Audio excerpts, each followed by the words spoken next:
ഗുരുവായൂർ ദേവസ്വം ബോർഡിൻ്റെ സാമ്പത്തിക ഇടപാടുകൾ അടക്കമുള്ള കാര്യങ്ങളെ സംബന്ധിച്ച് ബഹുമാനപ്പെട്ട കേരള ഹൈക്കോടതിയുടെ ഇന്നലത്തെ പരാമർശം വളരെ ഗൗരവമുള്ളതാണ്. ഭക്തജനങ്ങളെ ഏറെ ആശങ്കയിലാക്കുന്ന ഒരു നിരീക്ഷണം കൂടിയാണ് ഹൈക്കോടതി നടത്തിയിട്ടുള്ളത്. വളരെ ഗുരുതരമായ സാമ്പത്തിക ക്രമക്കേടുകൾ, 4 പതിറ്റാണ്ടിനപ്പുറമുള്ള വിലപിടിപ്പുള്ള ഗുരുവായൂർ ക്ഷേത്രത്തിൻ്റെ വിവിധ സാധന സാമഗ്രികളെ സംബന്ധിച്ച് കൃത്യമായ ഒരു രേഖപ്പെടുത്തലില്ല എന്ന് കോടതി പരാമർശത്തിൽ പറയുകയാണ്. ഓഡിറ്റ് റിപ്പോർട്ടർമാർ ചൂണ്ടിക്കാണിച്ചിട്ടുള്ള തെറ്റ് തിരുത്തുവാൻ ആവശ്യമായ ഒരു നടപടിയും ഗുരുവായൂർ ദേവസ്വം ബോർഡിൻ്റെ ഭാഗത്തു നിന്നും ഉണ്ടായിട്ടില്ല.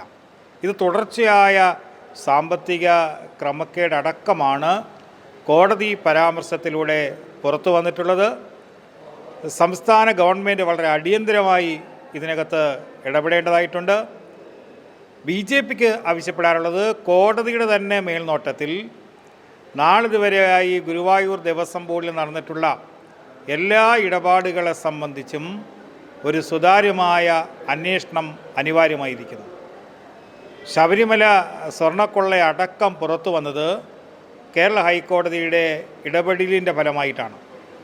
അതേപോലെ ഞെട്ടിക്കുന്ന, ഭക്തജനങ്ങളെ വേദനിപ്പിക്കുന്ന മറ്റൊരു സംഭവവികാസമാണ് ബഹുമാനപ്പെട്ട കോടതിയുടെ നിരീക്ഷണത്തിലൂടെ ഇപ്പോൾ പുറത്തു വന്നിട്ടുള്ളത്.